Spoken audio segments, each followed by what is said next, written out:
పిల్లలు, ఈరోజు మనందరికీ ఎంతో ఇష్టమైన శ్రీకృష్ణుడి ఒక మధురమైన బాల్య కథ చెబుతాను. అది వృందావనంలో ఒక అందమైన ఉదయం.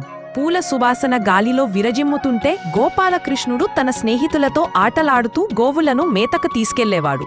ఒకరోజు యమునా తీరం దగ్గర కృష్ణుడు ఒక చెట్టు కింద కూర్చుని వేణువును వాయించసాగాడు.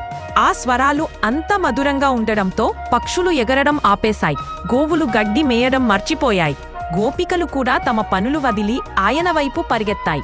గోపికల్లో ఒకరు అడిగారు, కన్నయ్య, నీ వేణువులోని ఈ మధురత రహస్యమేమిటి? కృష్ణుడు చిరునవ్వుతో అన్నాడు, మనసులో ప్రేమ, మనసులో దయ ఉంటే మన మాటలు, మన పనులు అన్నీ మధురంగా మారతాయి.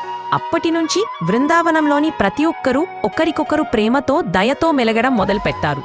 మనం నేర్చుకోవాల్సింది ఏమిటంటే, ప్రేమ మనసులో ఉంటే మనం చెప్పే ప్రతి మాట, చేసే ప్రతి పని అందరికీ ఆనందమిస్తుంది.